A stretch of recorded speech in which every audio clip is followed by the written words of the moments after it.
Meus caros, muito bom dia. Retomando as nossas atividades, nós hoje vamos concluir. Bom dia, Mayara. Nós vamos concluir. Bom dia, Ana. Nós vamos concluir as nossas atividades falando dos bens reciprocamente considerados e também dos bens públicos, artigos 92 a 97 do Código Civil, e depois artigos 98 a 103. Eu vou começar a compartilhar minha tela. Bom dia, Rodrigo. E logo na sequência nós começamos. Bom dia, Leonardo. Tudo bem? Um minutinho só, pessoal.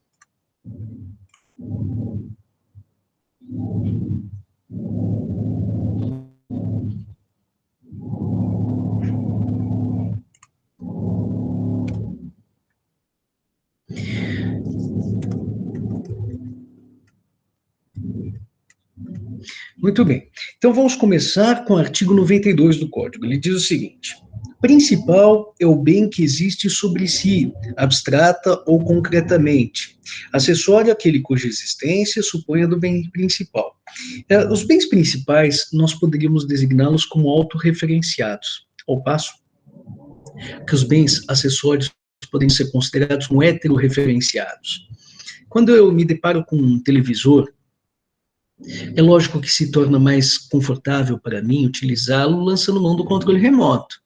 Mas se por alguma espécie de esquecimento, bagunça de minha parte, sei lá onde o controle remoto acabou indo parar, eu consigo fazer meu almoço aqui olhando para a televisão sem grandes dificuldades, desde que eu não tenha que ficar mudando de canal toda hora. Caso contrário, eu não vou conseguir almoçar em paz. Mas o televisor funciona, eu consigo me informar a respeito daquilo que acontece no mundo, simplesmente observando de longe. Por quê? Porque o controle remoto acaba sendo um acessório do televisor em virtude da dependência estrutural que ele tem desse televisor. Olha só que interessante. Se o controle remoto se perde, ou se ele cai no chão e se espatifa, eu tenho um pouquinho mais de trabalho, mas eu consigo assistir televisão. Agora, se o televisor é fulminado por uma descarga elétrica, por um raio, qualquer coisa que o valha, o controle remoto, embora não tenha sido atingido, eu aperto os números e as luzinhas estão acendendo, o fato é que ele se torna absolutamente inútil. A única utilidade daquele bem acessório acabará sendo o de rememorar a mim o objeto que eu tive e não tenho mais, enquanto elemento de recordação, de representação, para tornar presente aquilo que acabou perecendo, muito que bem, o controle remoto pode servir como recordação, mas tirando esse elemento de recordação, ele não serve mais de nada. Por quê? Porque existe uma dependência do acessório em relação ao bem principal. Por força desta espécie de dependência estrutural, nós costumamos dizer que, juridicamente, opera-se o chamado princípio da gravitação jurídica. Pelo princípio da gravitação jurídica, o bem principal acaba influenciando o bem acessório que o segue quanto à sua natureza, quanto à sua titularidade e quanto ao seu destino. Se, por algum acaso, eu estou diante da terra nua e acabo edificando, acabo plantando naquela terra nua, essa edificação, essa plantação, acaba também ostentando a natureza da imobilidade, que, em linha de princípio, afeta tão somente a terra nua, graças a essa espécie de acessão. Da mesma forma, se eu acabo alienando esse terreno, naturalmente todas as construções e plantações acabarão sendo automaticamente absorvidas pelo negócio de alienação. O bem acessório acaba seguindo o principal também com relação à sua titularidade. Se o televisor acaba sendo fulminado por um raio, exceto como elemento de recordação, o controle remoto perde completamente sua utilidade, porque o bem acessório segue o principal, não apenas quanto à sua natureza e quanto à sua titularidade, mas inclusive com relação ao seu destino. Esse princípio da gravitação jurídica, ele se aplica tão somente aos bens acessórios, mas não às pertenças. Professor, e o que são pertenças? Bom, eu vou ler o artigo 93, onde se define o que se entende por pertença, e vou ler também o artigo 94, onde nós encontramos o estabelecimento das regras fundamentais sobre pertenças, né, os efeitos jurídicos principais sobre pertenças. Diz o artigo 93, são pertenças os bens que, não constituindo partes integrantes, se destinam de modo duradouro ao uso, ao serviço ou ao aformoseamento de outro. E diz o artigo 94. Os negócios jurídicos que dizem respeito ao bem principal não abrangem as pertenças, salvo se o contrário resultar da lei, da manifestação de vontade ou da circunstância do caso. Então, o televisor foi fulminado por um raio. O controle remoto não me serve mais de nada. Eu não sou uma pessoa que gosta de guardar recordações. Então, vou jogar fora o controle remoto. Mas, antes de jogá-lo fora, o que eu acabo retirando dele? As pilhas. Mas para quê? Para guardar como recordação? Não, já disse que eu não sou muito fã de guardar recordações. Ah, porque eu hoje estou meio cansado, então vou ficar segurando as pilhas para me reenergizar? Infelizmente, as baterias não têm esse efeito automático de me carregarem, de me deixarem energizado. Para isso, talvez eu precise tomar umas vitaminas, uns remédios, um café, sei lá o quê. Agora, as baterias, elas têm o potencial de fornecer energia útil ao sujeito de direito quando acopladas a um outro equipamento. Então, elas podem ser utilizadas numa máquina fotográfica, num barbeador, num outro controle remoto, sei lá no quê. Nesse caso, vejam que interessante, as baterias, elas não têm dependência estrutural do televisor, mas elas acabam oferecendo, observando, uma espécie de vinculação funcional. Se o televisor acaba sendo fulminado por um raio, realmente para nada vai servir o controle remoto. Mas as pilhas podem ser acopladas a um outro bem. Elas podem ser transferidas de um bem para outro, desde que eu esteja falando de um bem que funcione a pilha, não funcione com energia elétrica, né? De toda forma, nesse caso, nós vamos verificar que a vinculação existente entre as baterias e o equipamento é uma vinculação meramente funcional, mas que não importa em qualquer sorte de dependência estrutural. É o mesmo que se verifica com relação a um quadro que está pendurado numa parede. Ah, mas a parede precisa ser reformada. Pois bem, eu posso dependurá-lo numa parede ou outra. Eu vou mudar de casa, levo comigo aquele quadro, não levo a parede, que permanece no imóvel anterior. Então, nós poderíamos dizer que as pertenças estariam, em linha de princípio, afastadas desse princípio da gravitação jurídica, de modo que o acessório seria o principal, quanto à sua natureza, quanto ao seu destino, quanto à sua titularidade, mas as pertenças não. Fazendo-se aqui uma espécie de explicação mais prática. Quando eu vendo um imóvel, é claro que não apenas o imóvel, mas também as esquadrias, os batentes das portas, as portas fixas, claro que estarão incorporadas em linha de princípio. Se eu quiser retirar algum acessório do âmbito dessa negociação, eu poderei fazê-lo, mas aí eu preciso ser expresso nesse sentido. Então, eu vendi meu computador, mas a fonte para utilizar, para realizar o carregamento, não será objeto da alienação. Pois bem, mas eu tenho que deixar claro que essa fonte de carregamento não estará incluída na operação. Caso contrário, o acessório se subentende como embutido na alienação. Ao passo que as pertenças não. Então, nessas circunstâncias, por exemplo, eu tenho meu computador aqui e tenho a fonte de carregamento, tenho o mouse. Por quê? Porque eu não tenho habilidade para usar esse mouse do notebook. Então, eu uso um outro mousezinho em separado. Se eu acabo vendendo para um de vocês esse meu notebook, não se trata de uma venda por quem viva de vender notebooks, eu sou professor universitário, então o contrato estabelecido entre mim e vocês vai ser regulado pelo Código Civil, não pelo Código de Defesa e Proteção ao Consumidor. Então, eu posso efetivamente excluir a fonte da alienação. Digo, olha, só estou vendendo notebook, não estou vendendo a fonte de alimentação. Não tem problema, desde que as informações tenham chegado claras ao destinatário, em linha de princípio, a fonte estará excluída.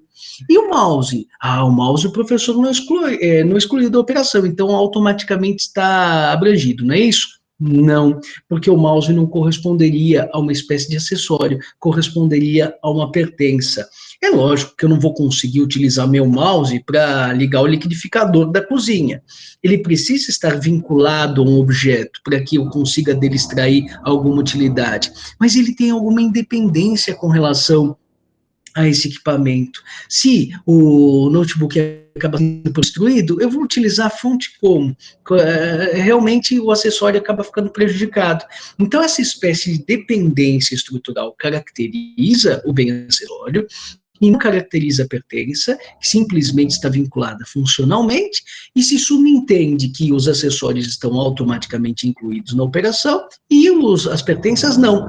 Elas só estarão incluídas quando há expressa previsão das partes nesse sentido, quando as circunstâncias levam a esse tipo de entendimento, ou quando a lei assim o estabelece, o que é muito raro que a lei assim o estabeleça.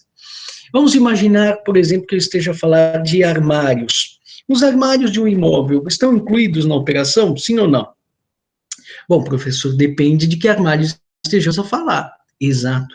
Se são aqueles armários que se sotopõem ao solo, né, se sotopõem ao piso, e eu posso remover de um lugar para outro da sala para fazer a limpeza, em linha de princípio se trata de pertenças. Essas pertenças só estarão incluídas se houver manifestação das partes nesse sentido. Agora, se eu estou falando daqueles armários embutidos, aí se tratam de bens acessórios. Se eu estou falando dos móveis planejados, que acabam sendo engastados na parede, em linha de princípio nós estamos falando de acessórios. Não quer dizer que quando eu alieno o bem, eu tenha de alienar necessariamente os móveis planejados. Eventualmente eu quero utilizá-los numa nova casa. Bom, pois bem, desde que haja a exclusão do bem acessório da operação e o adquirente não tem interesse nesse material, eles poderão ser removidos e poderão ser excluídos do objeto da operação. Mas, para tanto, se faz necessária uma previsão expressa, porque os acessórios se compreendem como naturalmente envolvidos numa alienação do bem principal. As pertenças não. Então, a decência do armário, do sofá, ser pertença ou ser acessório. Nós precisamos saber até que ponto eles estão vinculados de maneira indissociável. Se estiverem vinculados de maneira indissociável, estamos a falar de acessórios, caso contrário, de pertenças. E é importante nós observarmos que, às vezes, certas expressões utilizadas no mercado acabam sendo importantes no sentido da compreensão da abrangência ou não das pertenças por um negócio de alienação. Então, às vezes, a gente vê um imóvel sendo oferecido à venda num desses sites, né? E se fala, um imóvel vendido de porteiras fechadas. Mas não é imóvel rural. Por que se fala de porteiras fechadas? Porque se entende que está abrangida pela alienação não apenas a unidade, não apenas os acessórios, mas inclusive as pertenças. Porteira fechada significa que o bem está sendo vendido não apenas com os acessórios, não apenas o bem principal, mas as pertenças também abrangidas. No passo que não se fala, né, expressamente, mas se subentende que não havendo a utilização dessa expressão, imóvel vendido de porteiras fechadas, está sendo vendido de porteiras abertas, e, portanto, não estão compreendidas as pertenças, mas estão somente o bem principal e os acessórios. O artigo 95 cuida dos frutos e dos produtos, diz o legislador. Apesar de ainda não separados do bem principal, os frutos e produtos podem ser objeto de negócio jurídico. Os frutos são aqueles bens derivados de outros, chamados de coisas frugíferas. As laranjas correspondem a frutos naturais de uma laranjeira. Os bezerros, por exemplo, correspondem a frutos naturais da vaca, né, da res. E esses frutos, eles são separados da coisa frugífera, e desde que sejam separados ortodoxamente, não vai haver nenhum prejuízo para a coisa frugífera, que mais à frente voltará a produzir. No que diz respeito, todavia, aos frutos e a sua vinculação com a coisa frugífera, eles podem ter 6 estados principais. Enquanto eles ainda estão vinculados à coisa frugífera, eles são chamados de frutos pendentes.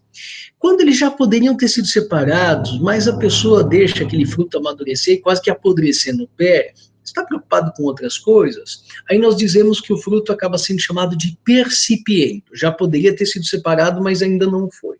No momento em que ele é separado, nós dizemos que o fruto foi percebido. Ele pode imediatamente ser deglutido ou alienado. Sendo deglutido ou alienado, ele se considerará um fruto consumido. Falamos de bens consumidos, né, na aula imediatamente anterior. Ele pode ser preparado para uma alienação futura. Nesse caso, falaremos em frutos estantes. E, finalmente, nós temos uma categoria que não costuma ser explorada pelos manuais de direito civil 1, parte geral, mas que me parece importante, principalmente para as aulas de Direito das Coisas, que vocês vão ter no terceiro ano do curso de graduação, com o professor Sérgio Iglesias e com o professor Marcelo Benacchio. São os chamados frutos colhidos por antecipação. Eu não sei se vocês já tiveram essa experiência, mas quando a gente vai para a roça, quando a gente vai para uma chácara, um sítio, e a gente come uma fruta num pomar, ela é normalmente muito mais saborosa do que a fruta experimentada nas nossas casas. E por quê? Será que é um clima bucólico do nosso passeio? Não, é que normalmente essas frutas, para chegarem à nossa mesa, elas acabam sendo separadas por antecipação, colhidas por antecipação, um pouco antes do ponto ótimo, para que elas consigam resistir ao processo de embalagem, armazenamento, venda, revenda, chegada à mesa do consumidor, também para que resista alguns dias nas nossas geladeiras e assim sucessivamente. Por isso, essa categoria dos frutos colhidos por antecipação também me parece importante, mas todas elas vão ser exploradas por vocês quando estiverem no terceiro ano com o professor Benacchio, com o professor Iglesias.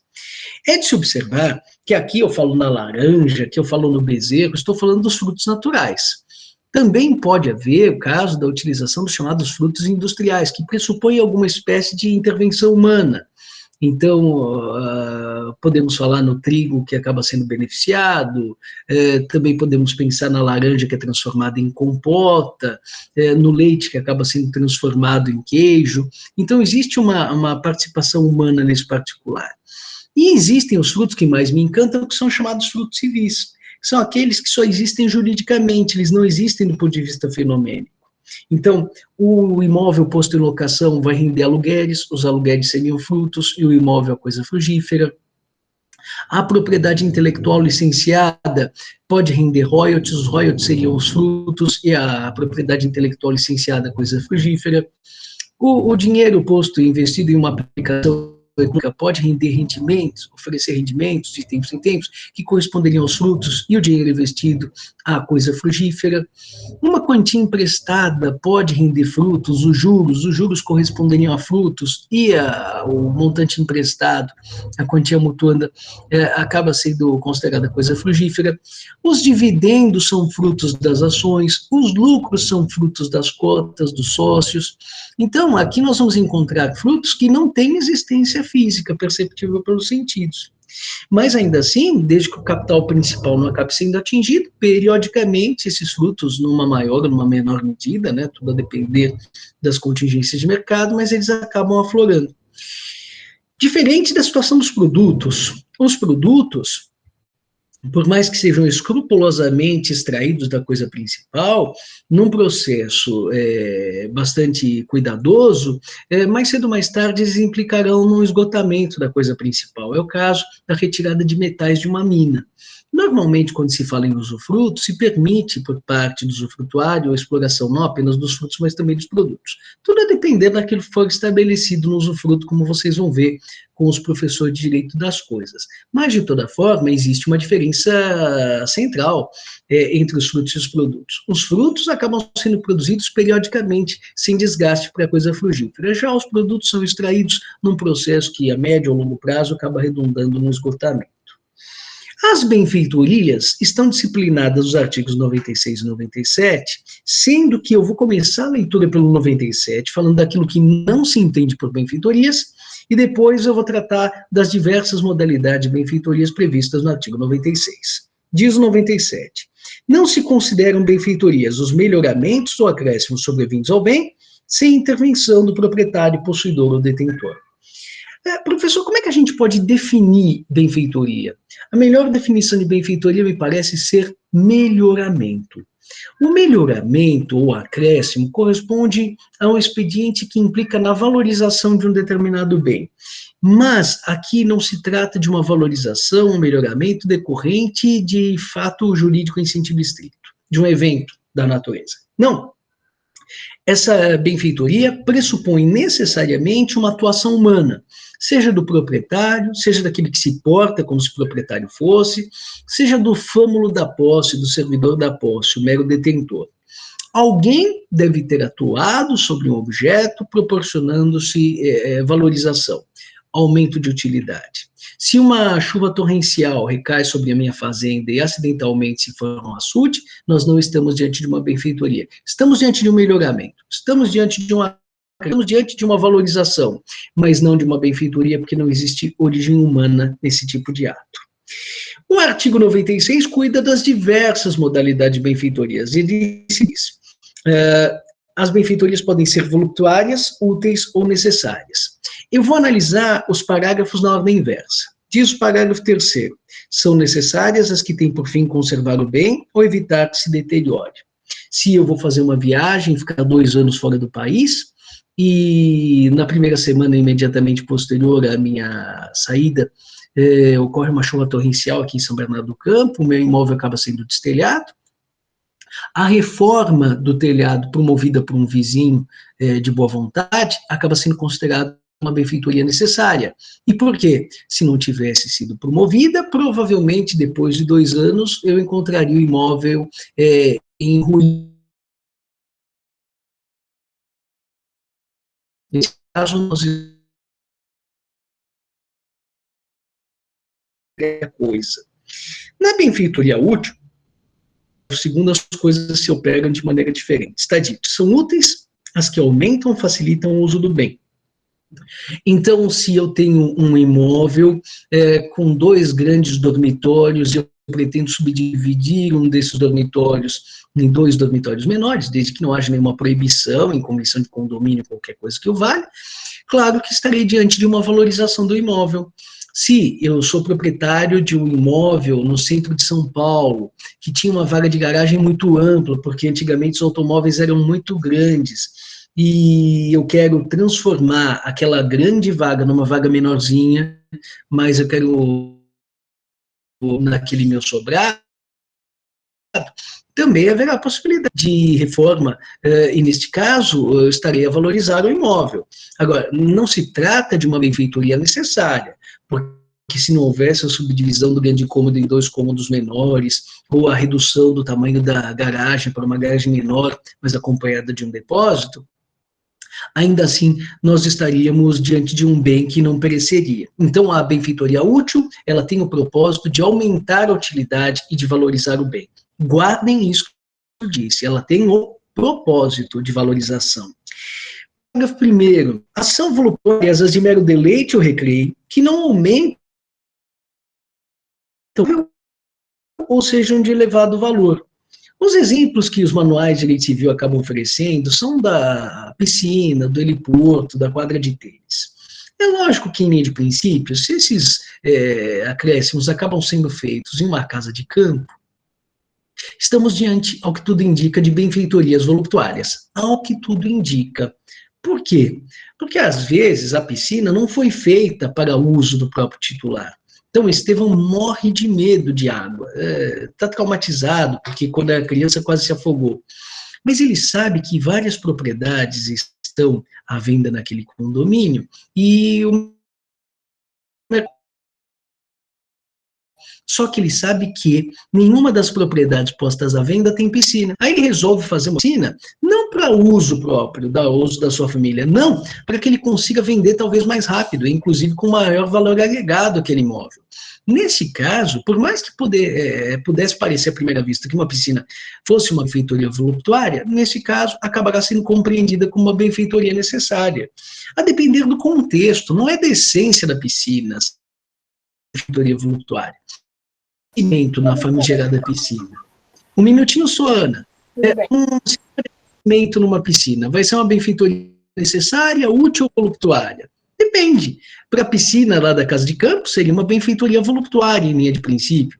Agora, se eu estou falando de uma academia de ginástica, ou principalmente uma academia de natação, se num local mais frio, o investimento não acaba sendo implementado, sério. Então, pode ser compreendida no contexto como uma benfeitoria útil ou mesmo necessária.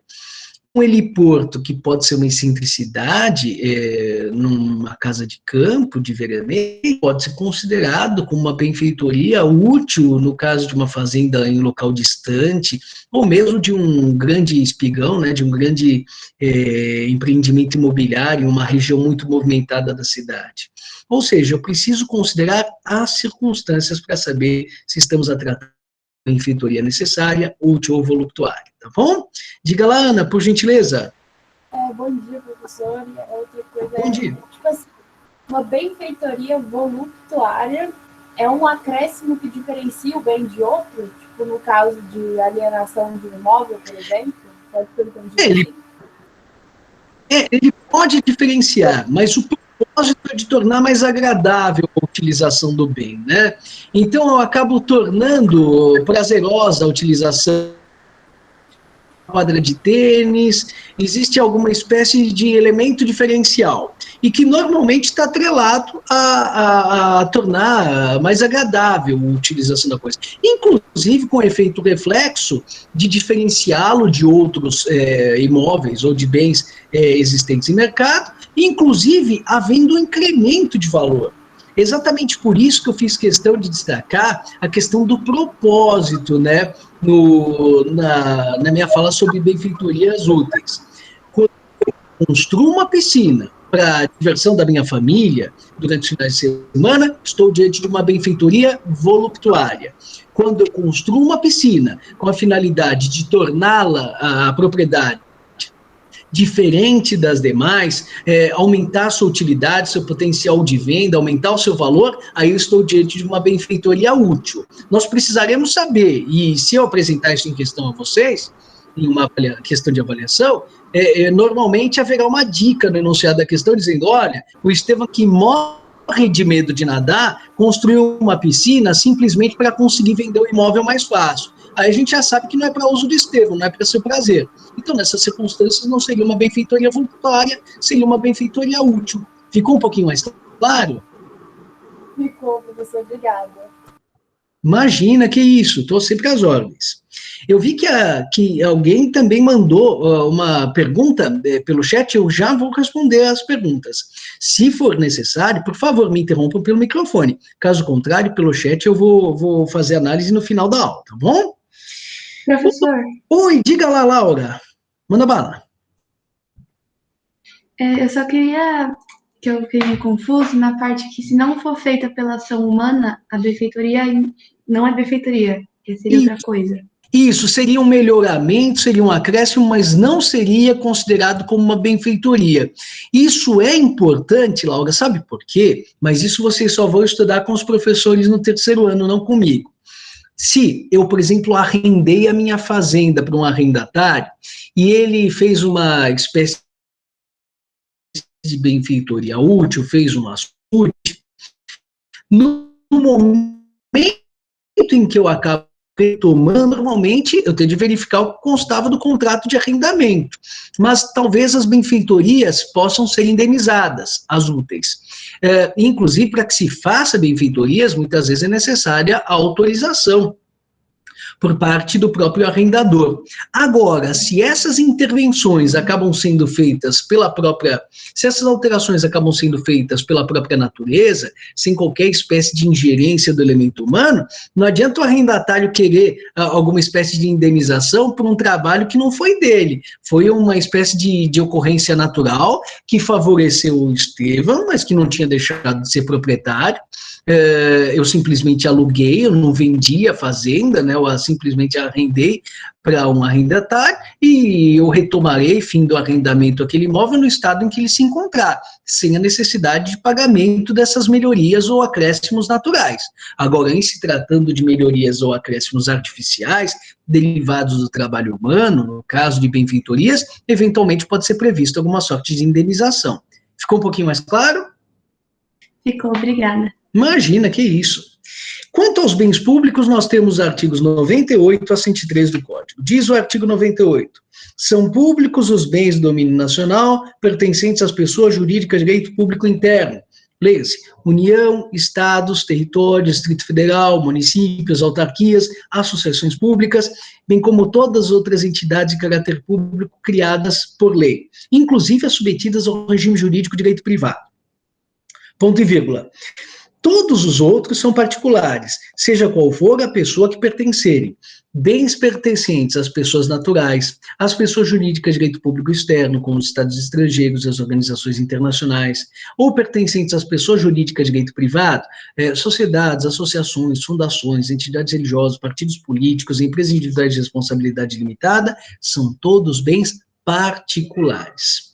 Então, o artigo 99 se volta apenas, então, somente aos bens de titularidade das pessoas jurídicas de direito público interno, do artigo 41. Está dito: são bens públicos, inciso 1º, os de uso comum do povo, tais como rios, mares, estradas, ruas e praças. Não se fala nada sobre lagos, lagoas. Tem problema nisso? Não, porque o legislador aqui usou a expressão tais como. Então, nós podemos fazer a interpretação extensiva sem nenhuma espécie de dificuldade. Nesse caso dos bens de uso comum do povo, são bens de utilização indistinta. Qualquer pessoa pode deles se servir. O que não quer dizer que, eventualmente, regras de segurança não possam limitar o uso comum desses bens, como, por exemplo, a circulação de pessoas nesse contexto de pandemia, a questão do toque de recolher, questões de segurança, como, por exemplo, a operação comboio numa praça de pedágio, que as pessoas, num contexto de neblina, de nevoeiro, acabem descendo de maneira mais lenta, mais cadenciada a serra, para que se evitem acidentes. Então, tudo isso precisa ser tomado em consideração. Não é porque o bem é de uso comum do povo que seu uso será irrestrito, não será ilimitado. E, além disso, pode haver, inclusive, a previsão de pagamento de remuneração. Está dito no artigo 103. O uso comum dos bens públicos pode ser gratuito ou retribuído, conforme for estabelecido legalmente pela entidade a cuja administração pertencerem. Então, o Museu da Independência, existente lá no bairro de Ipiranga, em São Paulo, é caracterizado por uma área de uso livre, de uso gratuito, que é a área dos jardins, e existe uma área que agora está em reforma, que é a área interna do museu, onde se encontram as antiguidades, aqueles bens de valor histórico, e que, para ser acessado, envolve o pagamento de uma taxa. A cobrança de taxa pelo uso comum não é, em nenhum momento, considerada irregular. E, por favor, nós não podemos confundir o fato de ser cobrada uma taxa para acesso à edificação, não ser cobrada uma taxa para o uso do parque, dos jardins, com uma liberdade restrita para que eu faça o que eu bem entender naqueles jardins. Ao contrário, não posso organizar uma reunião com os professores da faculdade, uma festa, uma confraternização nos jardins do Parque da Independência, sem que haja uma autorização de quem de direito. Então, a administração do parque precisa ser consultada, precisa autorizar esse tipo de providência, que isso fique claro. Inciso 2º, os bens de uso especial, tais como os edifícios ou terrenos destinados a serviço e estabelecimento da administração federal, estadual, territorial ou municipal, inclusive de suas autarquias. Os de suas autarquias. Aqui não se menciona, da administração distrital, se fala de administração até mesmo territorial, mas não se menciona a distrital. Tem problema? Não, porque tem aquela expressão tais como, na segunda parte. Então, a interpretação extensiva está disponível para que a gente venha a cobrir as omissões do legislador. Nos bens de uso especial, prevalece a chamada afetação.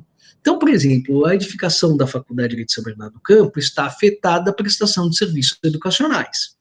Então, é assim, eu, Estevão, sou professor da faculdade e, momentaneamente, desempenho uma outra atividade. E, para o desempenho dessa outra atividade, existe uma sala que me foi atribuída na faculdade. Agora, vamos supor que a minha esposa brigue comigo e me ponha para fora de casa. Diz: Estevão, eu não quero mais você nessa casa.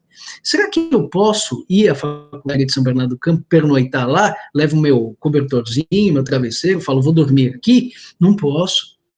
Ah, mas professor, por quê? Você não tem uma sala para você? Tem uma sala para as minhas atividades profissionais. Não posso confundir atribuições profissionais com o estabelecimento de uma residência lá. Eu posso, eventualmente, trabalhar durante a noite. Então, havia necessidade de elaboração de um relatório, fiquei à faculdade até 2 da manhã. Isso é perfeitamente possível. desde que eu não esteja contrariando nenhuma norma de segurança interna na faculdade, mas a finalidade educacional ou administrativa não foi vulnerada. Não podem os professores bem-intencionados, não podem os alunos, não podem os funcionários administrativos, por mais louváveis que sejam suas intenções, convocar, organizar festejos, reuniões, com finalidades distintas na faculdade, porque o seu uso é um uso estabelecido por norma legal. Né? Da mesma forma, não é porque qualquer município paga os seus tributos municipais, como IPTU, ISS, o Imposto sobre Transmissão de Bens Imóveis, ITBI, que ele pode pernoitar na Faculdade de Direito de São Bernardo do Campo. Ele fala pro vigilante, olha, eu ouvi dizer lá na canção do Bruno e Marrone que eu podia dormir na praça. Só que na praça não tem cobertura, está chovendo, então vou dormir aí na Faculdade de Direito. Olha, tá aqui os meus carnês do IPTU, paguei tudo que devia para a municipalidade esse mês. Não, isso será absolutamente insuficiente. Por quê? Porque o acesso às dependências da faculdade é controlado. Somente pessoas que estejam vinculadas ao desempenho dessas atividades educacionais podem ter acesso ao campus, os docentes, os discentes e também o pessoal administrativo. Inciso terceiro, os dominicais, que constituem o patrimônio das pessoas jurídicas de direito público como objeto de direito pessoal, real, de cada uma dessas entidades. Então, o Estevam, tentando sair do estacionamento da faculdade ontem, acabou batendo no veículo da frota oficial. Precisarei indenizar a Faculdade de Direito de São Bernardo do Campo. Puxa, professor, e a faculdade vai ter um direito muito diferente do direito que eu teria se você tivesse batido no meu carro? Não, o direito seria muito parecido.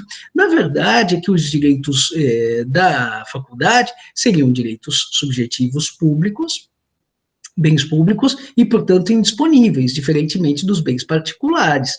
Mas, em linha de princípio, esse bem está no patrimônio da pessoa jurídica de direito público, como estaria no patrimônio de uma pessoa jurídica de direito privado, ou mesmo de uma pessoa natural. Notem que existe uma disposição específica no parágrafo único sobre os bens das pessoas jurídicas de direito público a que se tenham dado estruturas de direito privado. Está dito. Não dispondo a lei em contrário, consideram-se dominicais os bens pertencentes às pessoas jurídicas de direito público a que se tenha dado estrutura de direito privado. Ou seja, empresas públicas, sociedades de economia mista, algumas fundações criadas com dinheiros públicos mais submetidas à estrutura de direito privado, porque desempenham atividades pretensamente competitivas com o setor privado. Em todos esses casos, os bens são, em linha de princípio, dominicais. Isto quer dizer que são bens públicos, portanto, indisponíveis, podem ser alienados, sem dúvida alguma, mas a alienação deve observar as normas de direito administrativo. Aliás, está exatamente aí a grande diferença havida entre os bens públicos de uso comum do povo, de uso especial de um lado, e os bens dominicais. Vejam o que diz o artigo 100 do Código. Os bens públicos de uso comum do povo e os de uso especial são inalienáveis, enquanto conservarem a sua qualificação na forma que a lei determinar. Então, para que eles possam ser alienados, eles precisam sofrer uma captis diminutio. Eles precisam ser transformados em bens dominicais. E como isso se faz? Por meio de um processo de desafetação. Então, é construída uma nova unidade da Faculdade de Direito de São Bernardo do Campo, gradativamente todas as atividades administrativas e educacionais são transportadas, deslocadas para a nova edificação, e a edificação atual fica sem uso, fica completamente desprovida de sentido. Aí, nesse caso, poderá o imóvel ser desafetado pela autoridade competente, e tão logo desafetado, ele se transforma em bem dominical. E aí pode ser alienado.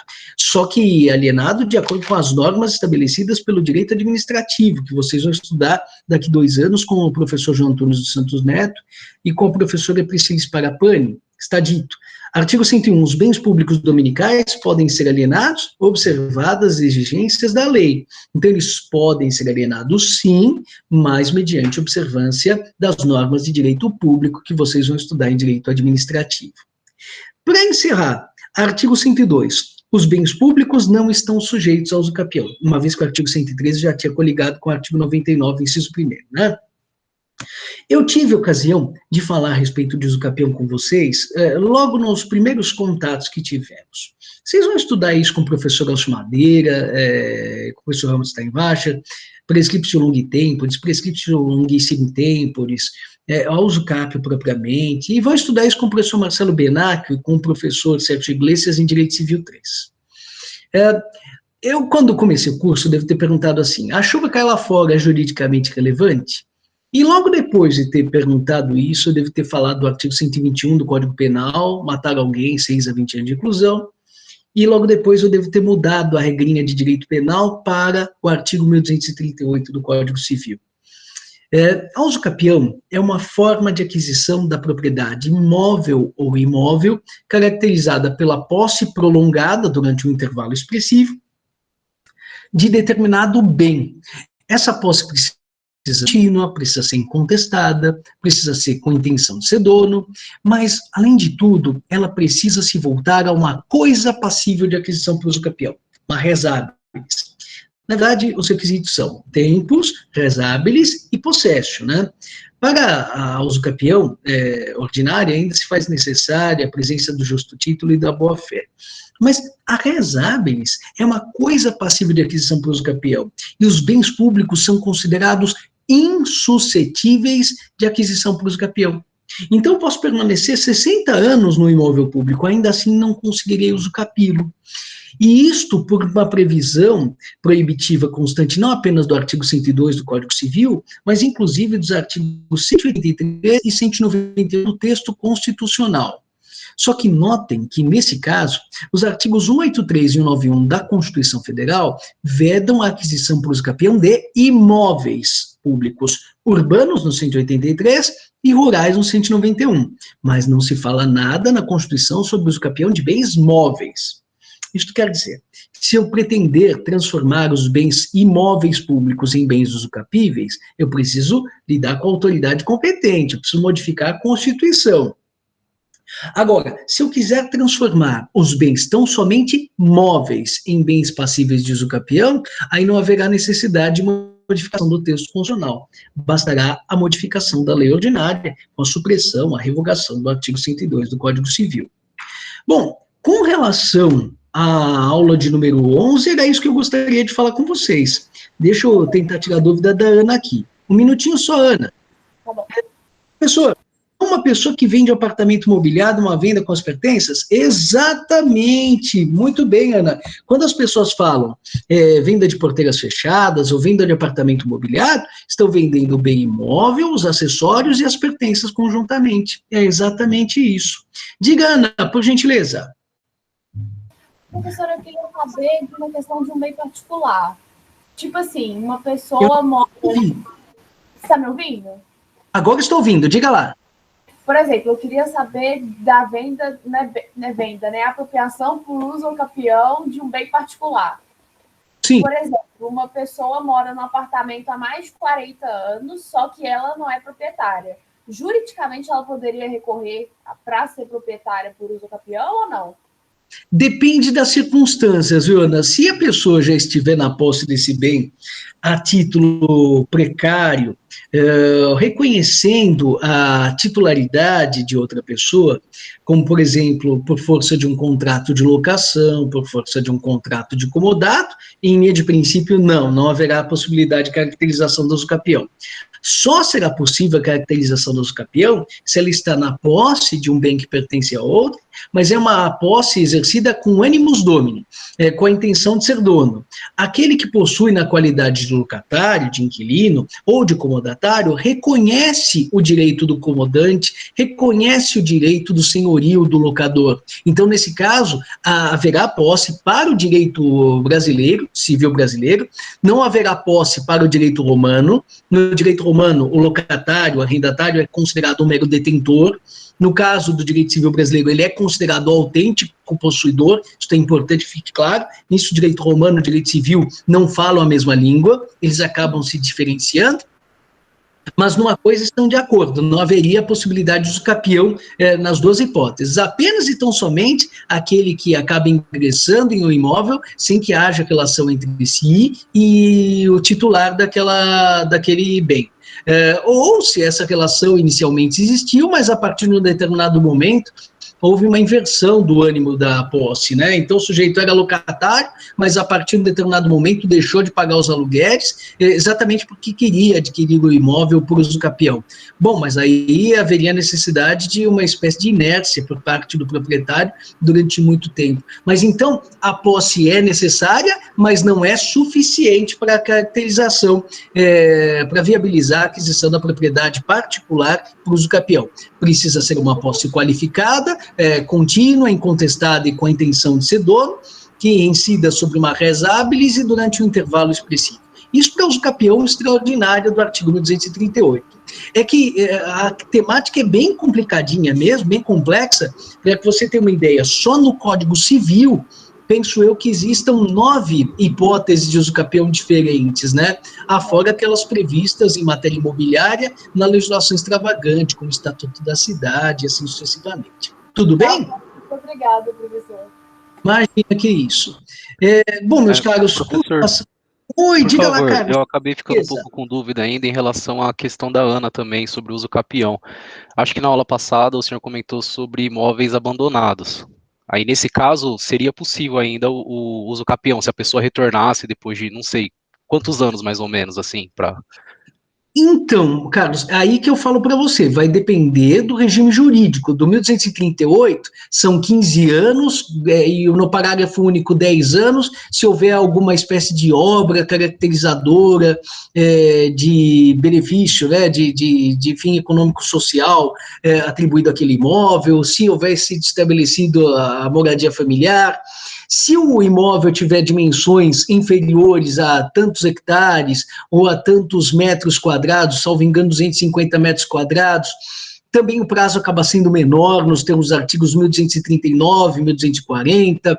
Se estivermos num contexto de abandono do lar conjugal por um dos cônjuges, será um prazo ainda mais exíguo, salvo engano, de 2 anos, estabelecido pelo 1240-A, e se houver boa-fé e justo título, o prazo será de 10 anos, com possibilidade de redução a 5, na hipótese de invalidação do título aquisitivo. Então, são prazos muito variados, né? São regimes jurídicos bastante diferentes. Agora, o que eu posso te dizer, eles estão previstos nos artigos 1238, caput, parágrafo único, 1239, 1240, 1240-A e 1242. É que no 1238, para mim, existem 3 regras, no 1242 também existem 3 regras, e aí a gente acrescentaria as outras 3, 1239, 1240 e 1240-A.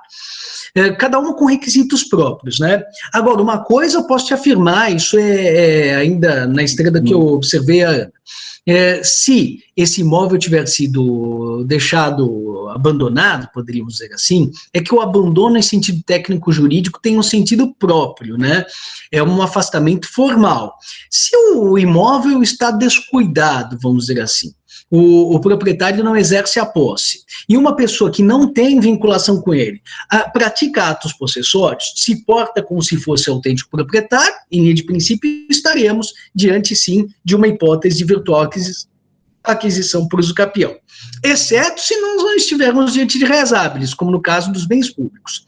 Só que aqui, quando eu mencionava os bens imóveis desocupados, abandonados, na aula anterior, eu fazia questão de destacar, e por favor tomem cuidado com isso, que a ocupação é uma forma de aquisição da propriedade imobiliária no direito brasileiro atual, não é uma forma de aquisição da propriedade imobiliária. Então não adianta o Estevão aparecer lá com a sua caravela, diante de um determinado imóvel que está abandonado, em sentido bastante leigo, né, bastante amplo, fincar a minha bandeira e dizer, agora isto é do Estevão repousado, está ocupado. Mesmo que o imóvel tenha sido abandonado em sentido jurídico, não existe ocupação como forma de aquisição da propriedade imobiliária entre nós, apenas como uma forma de aquisição da propriedade mobiliária. Tá bom? Tá bom, professor. Só a nível assim de curiosidade, porque eu fui viajar no começo do ano para o Rio de Janeiro e tinha uma casa lá, tipo, bem perto da praia, escrito, não está abandonada, não pode fazer uso com capião, tipo, um monte de... E era uma casa bonita, assim, aparentemente reforma, com câmeras e tudo, e um monte de aviso do dono. Então eu fiquei pensando, tipo, acho que já tentaram, tipo, fazer isso com ele alguma vez, né? E o engraçado é que vocês vão estudar isso com os professores de Direito Civil 3, mas às vezes o sujeito já está naquele imóvel há muito tempo, sei lá, faltando um ano para adquirir por uso capião. Aí, de maneira astuta, o advogado do proprietário, em lugar de falar, olha, entrar com uma ação possessória, uma ação reivindicatória, o que ele faz? Ele acaba entrando em contato com o possuidor e propondo a celebração de um contrato de comodato. E para que ele faz isso? Ele fala, não, nós não queremos nada, não é locação não, o senhor já está aí há tanto tempo, está cuidando tão bem do imóvel, que é uma conversa mole, né? E simplesmente a gente quer formalizar isso, vamos celebrar um contrato de comodato, o senhor fica aí. Só que não se diz ficará aí por quanto tempo, né? Aí a pessoa acaba celebrando esse contrato de comodato. No momento em que esse contrato de comodato, a posse animus domini se descaracteriza, porque eu acabo reconhecendo a existência de um direito por parte daquele que me emprestou, do chamado comodante. Então é que se tomar muito cuidado com relação, inclusive, às operações que acabam sendo celebradas nesse contexto, porque elas podem interromper a posse que daria ensejo à aquisição da propriedade para uso capião. Então essas mensagens acabam sendo muito eficientes para evidenciar que se houver posse, é uma posse contestada, da mesma forma como esses tipos de contratos que acabam sendo, às vezes, de maneira maliciosa celebrados, com a finalidade de interromper a prescrição aquisitiva, a posse do capione. É que eu falo em prescrição aquisitiva, a maioria dos professores de direito civil fala em uso capião, tão somente, mas me parece que existe uma proximidade entre uso capião e um fenômeno que nós vamos estudar na aula de número 19, quase no finalzinho do curso. Mas daí a gente fala oportunamente a respeito disso mais à frente, tá bom? Tá bom, professor, obrigado. Imagina, não tem que agradecer, não. Meus caros, com relação, então, à nossa aula de número 11 era isso. Já adianto a vocês que tivemos uma conversa e os demais professores na manhã de ontem, foi muito frutífera, e eu decidi que eu vou apresentar a vocês nesse bimestre uma prova em formato de formulário, vai ser realizada de acordo com o calendário acadêmico. Deixa eu verificar aqui. Calendário, prova de primeiro ano, para o período diurno, a prova será no dia 17, às 8 horas da manhã. É uma prova com 45 minutos de duração, aberto, a prova é disponibilizada pelo Google às 8 horas, e as remessas, para mim, serão admitidas até 8h50. 45 minutos, é uma prova bastante singela, eu respeito os outros professores, mas eu tenho a minha forma de avaliar. Vão ser 10 questões em formato de múltipla escolha, as questões alternativas, e questões simples, no mais das vezes. Das 10, vamos dizer assim, umas 8, talvez, tenham uma linha só de enunciado e uma linha só por cada alternativa, então são questões rápidas, em que, sem dúvida, que vocês devem exercitar a interpretação, compreensão do texto. Eu acho que isso é bastante importante. Mas eu acabo priorizando outros momentos que não o momento da avaliação. O momento da avaliação, para mim, é um momento em que vocês precisam demonstrar que conhecem direito civil. Vocês têm inúmeras outras oportunidades ao longo do curso, graças aos manuais que leem, graças aos slides, de exercitar a interpretação. No que diz respeito à forma de expressão escrita, realmente a coisa fica um pouquinho mais limitada. Já vou falar, Leonardo, um minutinho só. De maneira que a prova é uma prova enxuta, né, mais rápida. Algumas questões acabam tendo, efetivamente, 2 ou 3 linhas de enunciado, talvez não mais do que isso. De modo que é uma prova expedita. No que diz respeito à matéria, todavia, a matéria vai envolver os 2 bimestres, e eu explico por quê. Vocês vão fazer a prova, eu sempre tive um tratamento muito bom com o primeiro ano, em particular com a turma de vocês, e Eu sei que vocês vão se servir da legislação não apenas não comentada, mas podem servir da doutrina, podem servir dos apontamentos, podem servir dos slides.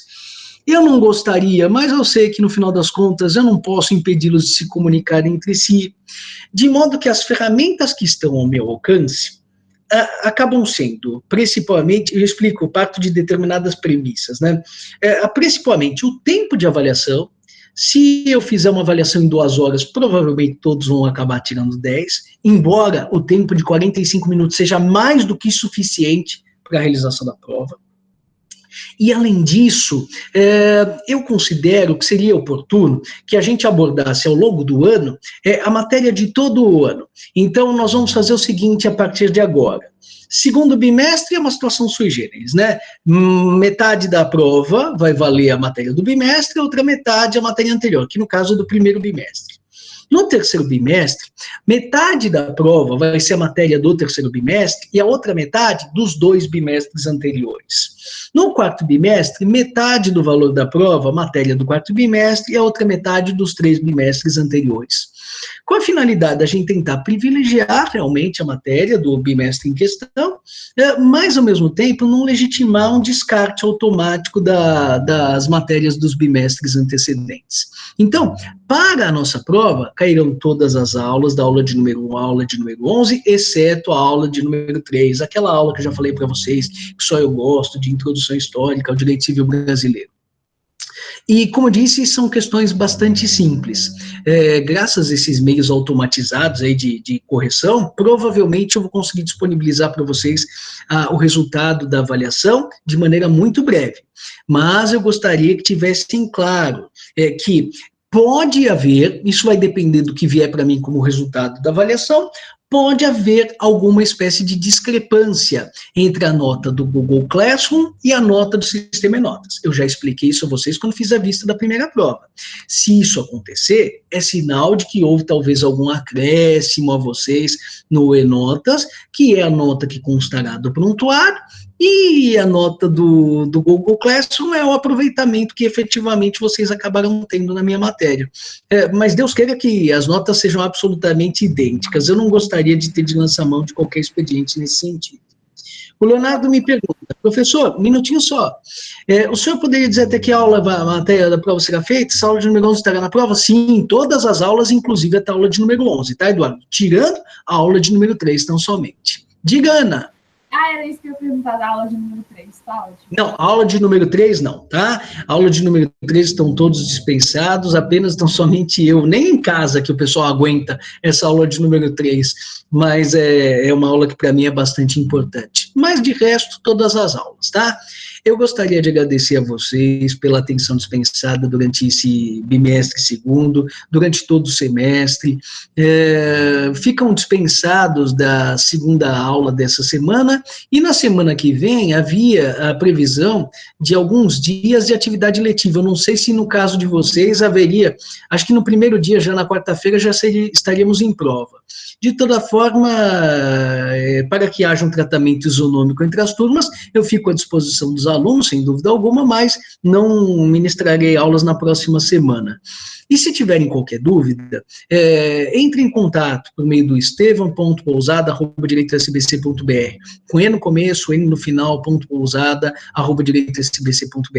Eu agradeço muito pela atenção dispensada por todos vocês, peço desculpa se em algum momento acabei oferecendo alguma aula que não esteve do agrado dos senhores. Peço também desculpa se em algum momento acabei sendo um pouco mais agressivo, mais irritadiço durante a aula. Não, Ana, na próxima sexta não vai ter aula, não. Peço desculpa se acabei sendo um pouco mais agressivo, irritadiço, principalmente no período posterior à primeira vista de provas, mas entendam isso como uma espécie de comportamento inaceitável, merecedor de censura, sem dúvida alguma, de minha parte, mas carinhoso, e que acaba tendo a preocupação de extrair de vocês o melhor desempenho. Eu ontem postei uma mensagem a vocês que é fruto daquilo que eu penso em relação a todas as turmas de primeiro ano, inclusive as turmas de quinto, mas é que eles estão mais preocupados com outras coisas. Mas vocês, se eu consigo fazer as minhas provas, vocês também conseguem fazer essas provas com muita facilidade. Eu juro por tudo que é de mais sagrado que eu tenho a certeza de que todos vocês têm a mesmíssima capacidade que eu e tenho a impressão de que têm uma capacidade, inclusive, superior. Então, é só a questão de seriedade, comprometimento e preparação prévia e vocês vão tirar essa prova de letra, tenho certeza, tá? Um grande abraço e espero que a gente possa se rever no futuro próximo. Tchau, tchau, pessoal. Até logo. Tchau, Tchau, professor. Tchau, professor. Obrigada. Obrigada. Tchau, professor. Obrigada.